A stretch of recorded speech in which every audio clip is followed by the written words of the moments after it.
आज यस श्री बलिसुन्दर कण्डेल माध्यमिक विद्यालयमा पोषण प्रदर्शन गर्ने कार्यक्रम चलिरहेको छ। सम्पूर्ण विद्यार्थी भाइ बहिनीहरूले आफ्नो घरमा भएका विभिन्न खानेकुराहरू ल्याएर यहाँ चाहिँ प्रदर्शन यसै गरी हाम्रो यस टेबलमा चाहिँ वृद्धि र विकास गर्ने खानेकुराहरूको प्रदर्शन भइरहेको छ। यता हुनुहुन्छ हाम्रा यस विद्यालयका प्रधानाध्यापक र आजको यस कार्यक्रमको बारेमा केही जानकारीहरू दिनुहोस् न सर। धन्यवाद जीवन सरलाई। यस विद्यालयको प्राङ्गणमा विगतका वर्षहरूमा जस्तै यस वर्ष पनि अतिरिक्त क्रियाकलाप अन्तर्गत हामीले पोषण सम्बन्धी कार्यक्रम लिएर उपस्थित भएका छौँ। नेपाल सरकारले शनिबार र आइतबार बिदा गरी शुक्रबारलाई पूर्ण रूपमा पठन पाठन गर्नुपर्छ भने तापनि विद्यार्थीहरूको अतिरिक्त वृद्धि विकासको लागि अतिरिक्त क्रियाकलाप अति आवश्यक छ भन्ने उद्देश्यका साथ हामीले प्रत्येक महिनाको एउटा शुक्रबारलाई अतिरिक्त क्रियाकलाप सञ्चालन गर्नुपर्छ भन्ने ठानेर हामीले वार्षिक कार्ययोजना बनाएका छौँ। त्यसै अनुसार आज हामीले स्थानीय स्तरमा र आफ्नो घरमा उत्पन्न भएका विभिन्न किसिमका पोषणयुक्त खानेकुराहरू विद्यार्थी मार्फत विद्यालयमा सङ्कलन गरी हामीले प्रदर्शन गरिरहेका छौँ। विद्यार्थीको मानसिक शारीरिक वृद्धि विकासको लागि र रोगसँग लड्ने प्रतिरोधक क्षमता विकासको लागि यो पोषणयुक्त खानेकुराहरू हामीले मिलाएर खुवाउन सकियो भने विद्यार्थीहरूलाई पढाइपट्टि रुचि बढ्ने, उनीहरूको मानसिक वृद्धि विकास हुने हुन्छ। त्यसैले गर्दा यसै सूचना यसै यो सचेतना कार्यक्रम मार्फत सम्पूर्ण अभिभावकहरूलाई आफ्ना छोराछोरीहरूलाई यो पोषणयुक्त खानेकुरा जस्तै हरिया सागपात, विभिन्न प्रकारका गेडागुडीहरू, फलफुलहरू र अन्न अन्तर्गत मकै, भट्टमास, गहुँ, धानहरू सबै मिलाएर केटाकेटीहरूलाई हामीले खुवाउन सकियो भने उनीहरूको भविष्य राम्रो हुनसक्छ, उनीहरूको शारीरिक वृद्धि विकास हुनसक्छ। त्यसैले सम्पूर्ण अभिभावकहरूलाई यी पोषणयुक्त खानेकुरा खुवाउनको लागि अनुरोध गर्दै म बिदा हुन्छु। धन्यवाद, नमस्कार। धन्यवाद सर। के छ विद्यार्थी भाइ बहिनीहरू, तपाईँहरूले के प्रदर्शन गरिरहनु भएको छ कृपया जानकारी गराउनुहोस् न। नमस्कार। आज हामी यस प्रदर्शन कार्यक्रममा हाम्रा वृद्धि र विकास दिने खानेकुराहरू प्रदर्शन गर्दैछौँ, जसमा हामी देख्न सक्छौँ मासु, सोयाबिन, केराउ, गेडागुडी, भट्ट आदि यसबाहेक पनि अन्य प्रोटिन दिने खानेकुराहरू रहेका छन्। तपाईँले यस प्रदर्शनबाट यो भिडियो हेर्ने लगायत हाम्रा यहाँ विद्यार्थी भाइ बहिनीहरू छन्, उनीहरूलाई के सन्देश दिन चाहनुहुन्छ? यस खानाबाट चाहिँ हामीले सर्वप्रथम हाम्रो मस्तिष्क क्षमता वृद्धि गर्न सकिन्छ र बालबालिकाको हुन नसकेको उचाइ चाहिँ हामीले यस खानेकुराबाट वृद्धि गर्न सकिन्छ।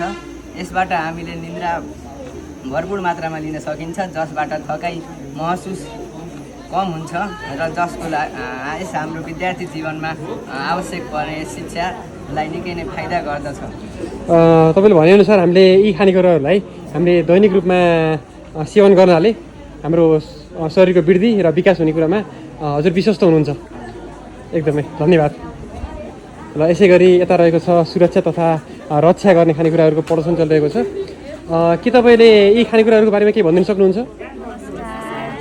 आज हामीले पोषण सम्बन्धी कार्यक्रममा हाम्रो शरीरलाई सुरक्षा गर्ने तथा रक्षा गर्ने खानेकुरा लिएर यहाँ उपस्थित भएका छौँ।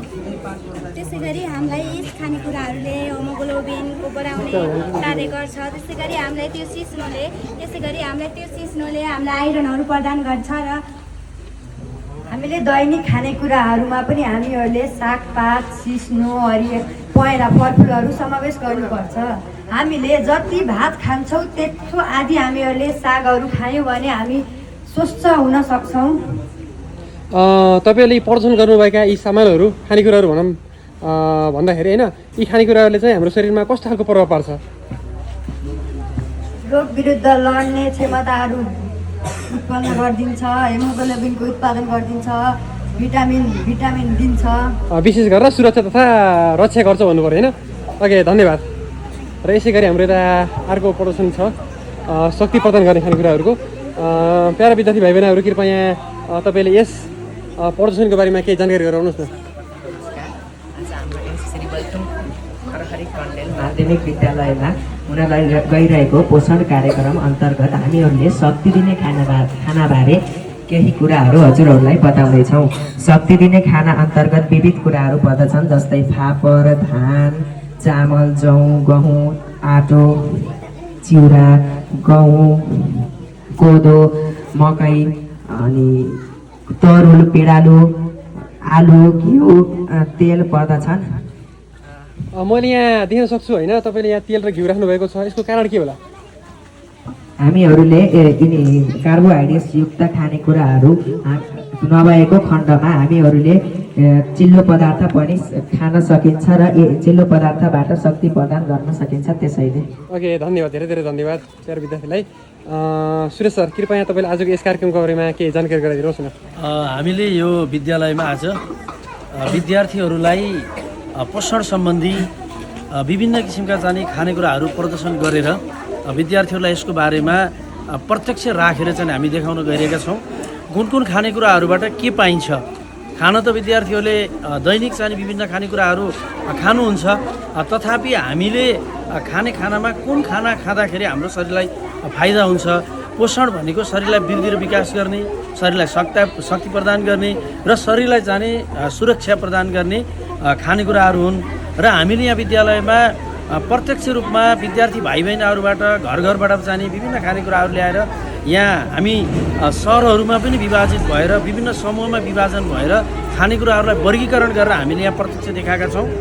शक्ति दिने खानेकुराहरू के हुन्, शक्ति दिने खानेकुराहरू कसरी खानुपर्छ, त्यसपछि वृद्धि र विकास गर्ने खानेकुराहरूको चाहिँ महत्त्व के हो, अनि शरीरलाई चाहिँ सुरक्षा प्रदान र शरीरको सुरक्षा गर्ने खानेकुराहरू के हुन् भनेर प्रत्यक्ष चाहिँ विद्यार्थीहरूलाई चाहिँ देखाउँदै गर्दाखेरि विद्यार्थीहरूले दैनिक आफ्नो घरमा विभिन्न खानेकुराहरू बिहान बेलुका हामीले के खाँदाखेरि हाम्रो शरीरमा चाहिँ शक्ति पैदा हुन्छ, के खाँदाखेरि हामीलाई सुरक्षा प्रदान हुन्छ र कस्ता खानेकुराहरू खाँदाखेरि हाम्रो वृद्धि र विकास हुन्छ र सँगसँगै हाम्रो मस्तिष्कको पनि विकास हुन्छ र हामी पढाइमा चाहिँ अब्बल बन्न सकिन्छ र हरेक किसिमका रोगबाट चाहिँ टाढा रहनको लागि के गर्न पर्दो रहेछ भन्ने खालको चाहिँ एउटा सन्देश दिनको लागि चाहिँ हामीले विद्यालयमा यो प्रदर्शनको चाहिँ कार्यक्रम चाहिँ आयोजना गरिएको हो।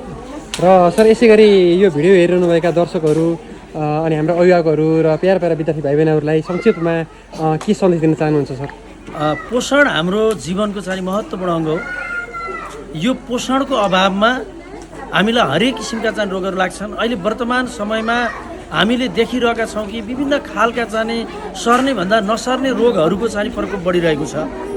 यसको चाहिँ प्रत्यक्ष भनेको चाहिँ हामीले यो पोषण नखाँदा हो र जसले हामीले यहाँ प्रदर्शन गरेका खानेकुराहरू नियमित आफ्नो चाहिँ खानामा खानुहुन्छ उहाँलाई मलाई लाग्छ, मैले बुझेअनुसार चाहिँ हदैसम्म चाहिँ हामीलाई रोगले चाहिँ आक्रमण गर्न छोड्छ र यसको प्रत्यक्ष रिजल्ट भनेको चाहिँ हामी अबको 8-10 वर्षपछि बल्ल देख्छौँ।